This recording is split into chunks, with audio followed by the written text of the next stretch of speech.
Good evening from Washington, D.C., and thank you to those of you joining us from around the world for news from a Catholic perspective. I'm Lauren Ashburn.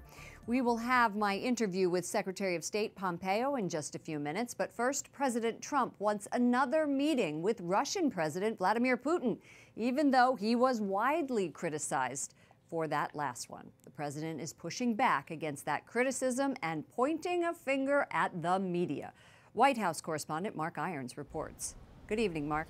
Good evening, Lauren. President Trump started his day with a series of tweets touting his meeting with Putin and hoping for another one. He says the summit with Russia was a great success, except for the real enemy of the people, the fake news media. I look forward to our second meeting so that we can start implementing some of the many things discussed, including stopping terrorism, security for Israel, nuclear proliferation, cyber attacks, trade, Ukraine, Middle East peace, North Korea, and more.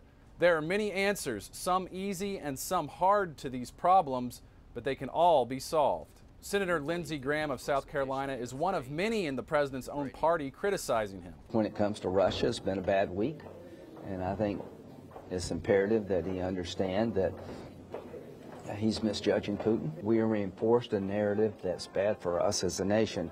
It came across weak.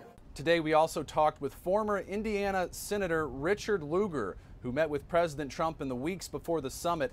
Lugar tells News Nightly he was very embarrassed by Trump's handling of the meeting with Putin and thinks he needs to surround himself with good advisors since he lacks foreign policy experience. President Putin himself says U.S.-Russia relations are, quote, in some ways worse than during the Cold War.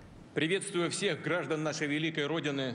Putin says the summit started the path to positive change, but he claims certain people in the U.S. are trying to undermine relations. The White House now says the president disagrees with an offer from Putin to allow the U.S. to question 12 Russians accused of election meddling in exchange for permitting Russia to interview Americans the Kremlin accuses of unspecified crimes. Lauren?